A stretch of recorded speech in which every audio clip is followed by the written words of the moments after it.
My name is Lakshmi. At least that's what I was called until my son was born. Then I became known as Mother of Ram. This is how I will be known for the rest of my life. I was proud to have a son. I will live out my whole life here on the Ganges plain in North India. Most of my life will be spent in and around this house here in my husband's village. Once in a while, I will return to my parents' village for a visit, but I am satisfied here.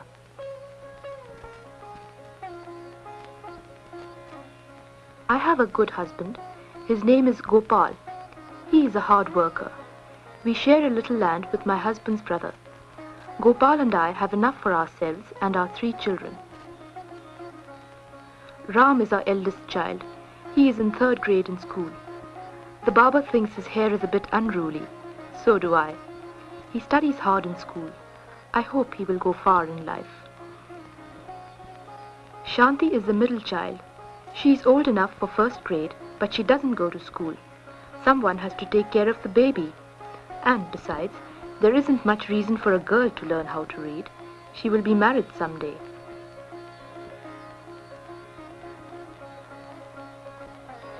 The baby is just over a year old. We haven't named him yet. He won't get a name for another year or so. So many of our babies die so young. I have already lost 2 babies. One died when he was born. The other died when he was 2.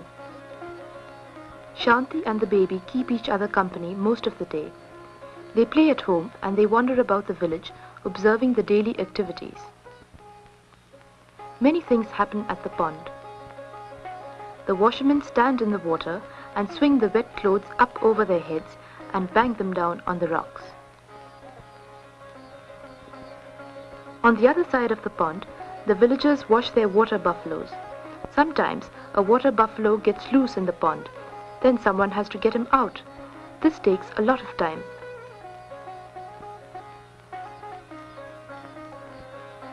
The washermen chant as they work, so the washing area is often a noisy place.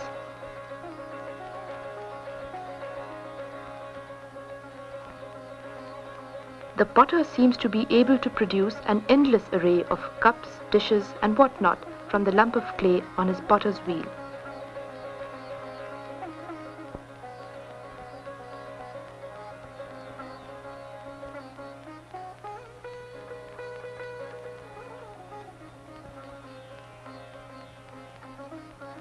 He will make this clay into one of the large pots I use for carrying water on my head.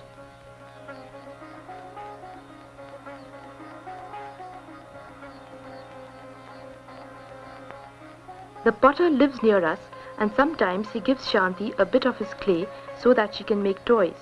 She likes to pretend she has a stove just like mother.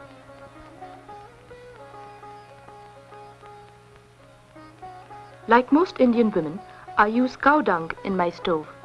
It's a smoky stove, but the smoke keeps away the mosquitoes at night, and over the years it helps to discourage termites from eating away the rafters in our roofs.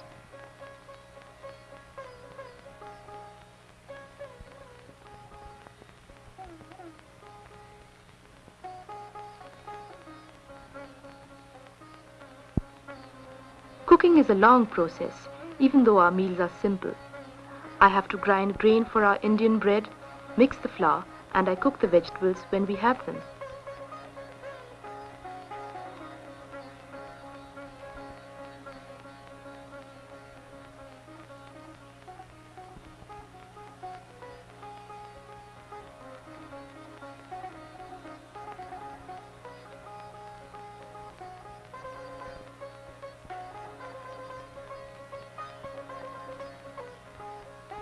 I wash the rice before I put it on the fire to boil. All this takes a lot of time.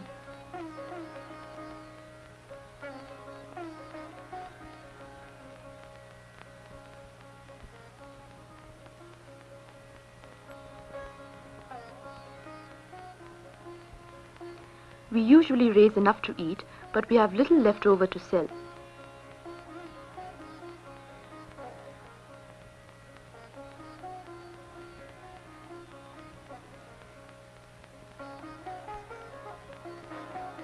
While I'm preparing supper, Shanti watches the baby. Ram does his schoolwork. He is a good student.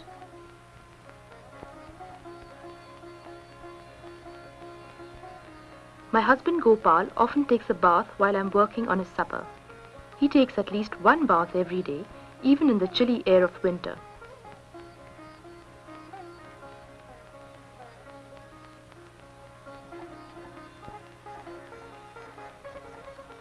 I feed Gopal and Ram before I feed Shanti and myself.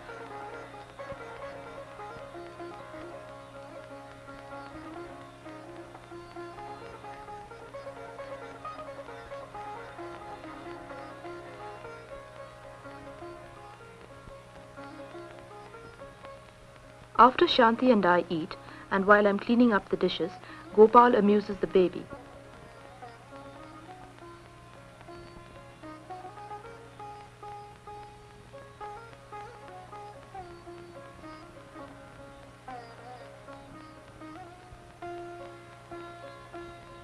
Ram likes to play teacher with Shanti. His teacher says he would make a good teacher someday if we can afford to send him on to junior high school. I want him to have a good education.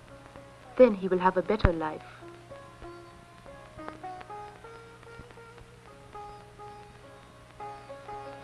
One night after supper, I decided to ask Gopal about this.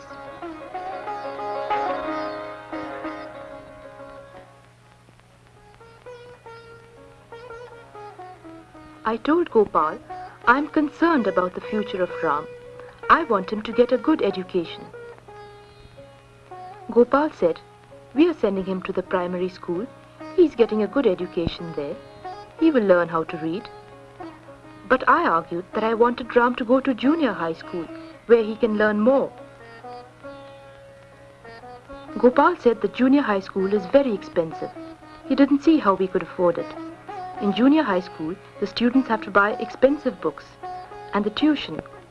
No, he said, we could never afford it. Only wealthy people, like the big landholders, can afford junior high school for their sons. I pleaded with him. Couldn't we get more money somehow? That made him angry. Mother of Ram, he said, already I'm working as hard as I can. I till the fields with my brother. And when there is no farm work to do, I join the men who make cigarettes. He was very stern with me. He said, you know that if I work hard all day long making cigarettes, I can earn enough money to buy clothes, spices, and the tuition for sending Ram to primary school. But junior high school, I'm afraid, is simply out of the question. Well, I was persistent. I told him I'd heard that there are ways to grow more food on the land that we already have. I reminded him that the price of wheat is high. So is the price of rice. If we could only raise enough to sell some, in addition to what we eat.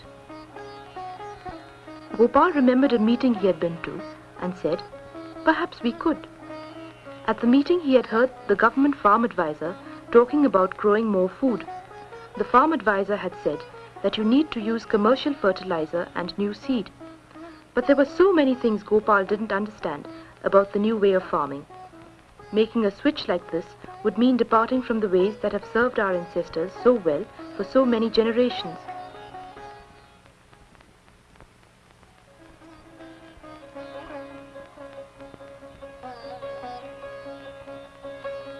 There are so many things to do in our traditional way of living. I have to gather up the cow dung and make it into patties for cooking. I have to milk the cow, help with the harvest, and it seems like I'm always getting water from the pond or the well.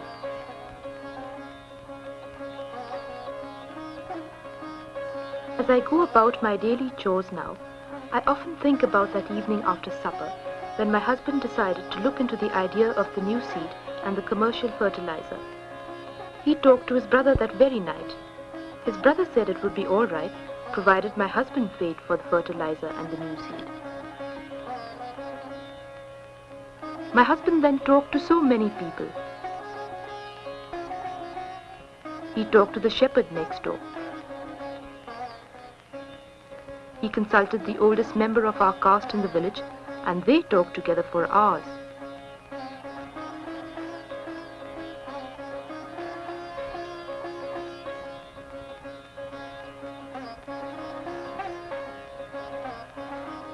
talk to the carpenter. The carpenter doesn't even have any land. But my husband wanted to find out everything anyone thought about the new seed and fertilizer.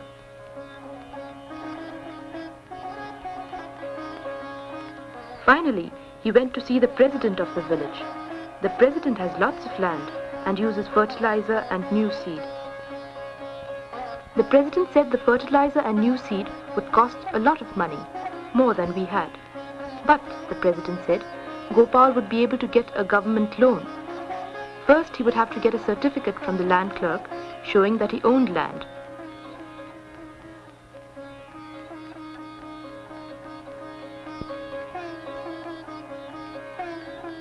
Gopal rode his bicycle to the land clerk's house 7 miles away.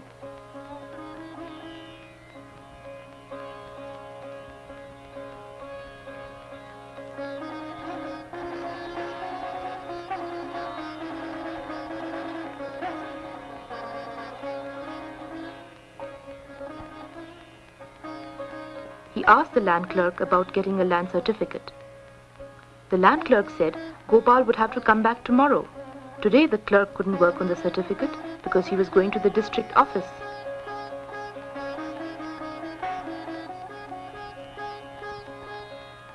Gopal was disappointed.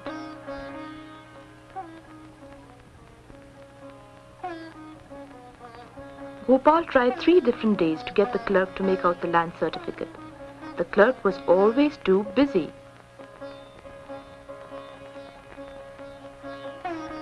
Then a friend told him how to get the certificate.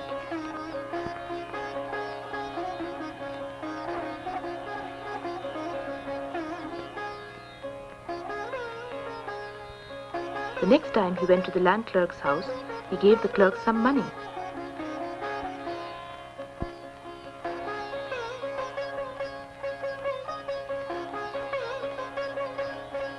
The clerk filled out the land certificate at once. At last we were getting somewhere.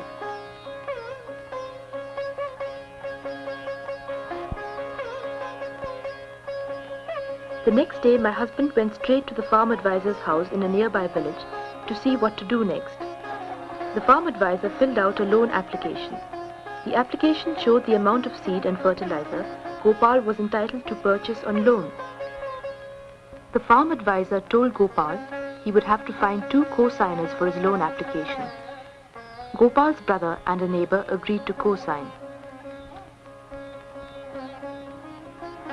The next week, they went to the development office 5 miles away.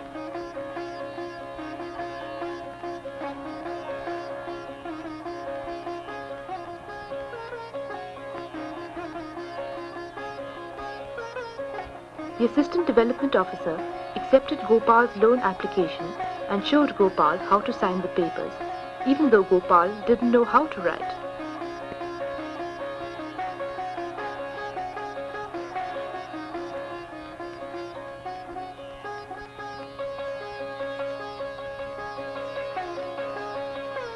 After they had signed the loan application, the assistant development officer told Gopal to come back in a couple of weeks to see if it had been approved.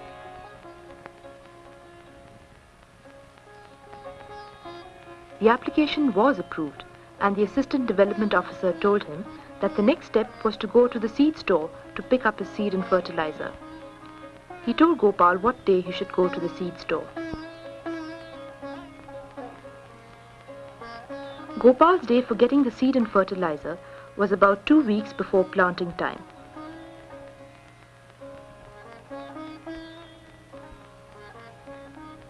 He went to the seed store on the proper day, but it wasn't open.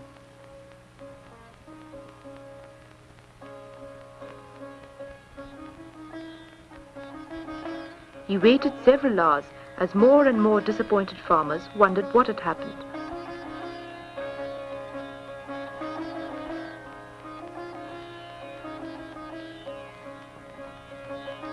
In the afternoon, the seed store official showed up and explained that the store was out of both seed and fertilizer. They should come back again in 2 weeks.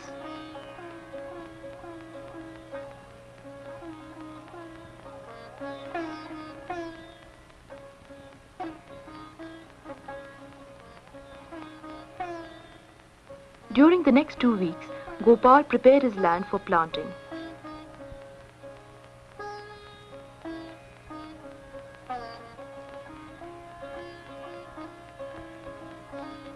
Then he returned to the seed store to pick up the seed and fertilizer, for this was the time to put it on his fields. But the official said there were still no supplies.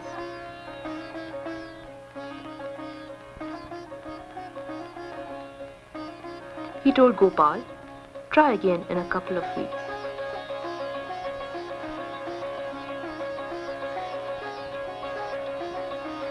Now Gopal had to make a decision. Plant now with the old seed and no fertilizer, or wait for the new seed and fertilizer. He decided to wait. For 2 weeks he rolled cigarettes, but when he stopped by the seed store again, there was still no seed or fertilizer there. So Gopal decided to plant. He could delay no longer. He used the same seed we have used for generations. It is reliable and will produce a crop if the weather is favorable.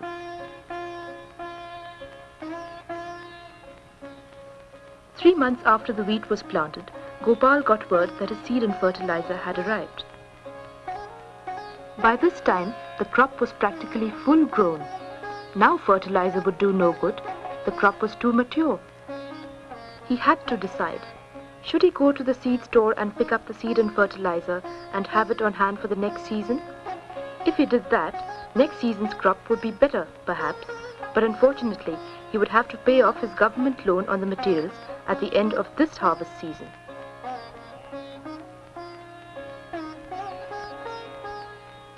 Harvest wasn't far off. We could pay off the loan by selling some of this season's harvest, but then we would be short of food before next harvest came.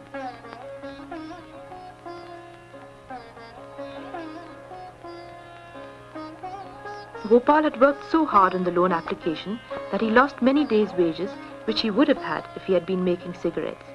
Therefore, we had less cash on hand than usual at this time of the year.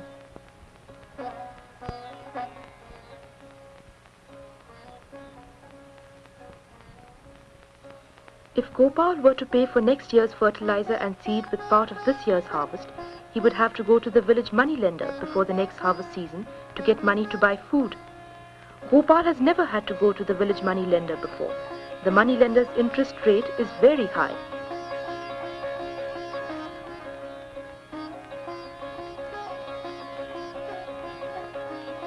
He thought that perhaps he should refuse the seed and fertilizer he had worked so hard to get.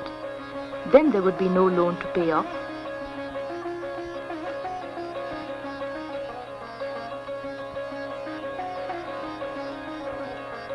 Gopal decided to get the seed and fertilizer.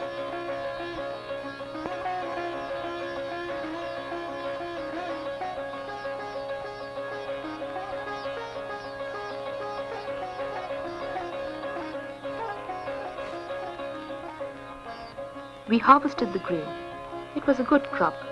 Perhaps it would have been much more if Gopal had been able to use the new seed and fertilizer.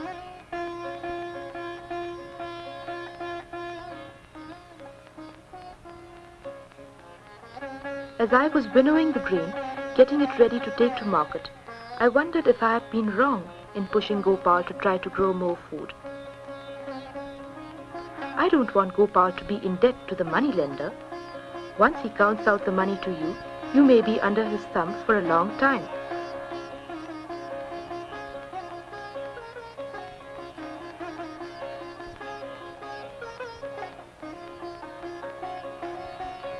But maybe we will be successful. Maybe next year's crop will be very good. Maybe we can use the new seed and fertilizer every year in the future if we can only get started. Maybe we will be able to send Ram to junior high school. I would be so happy. Perhaps then there will be a better future for Ram.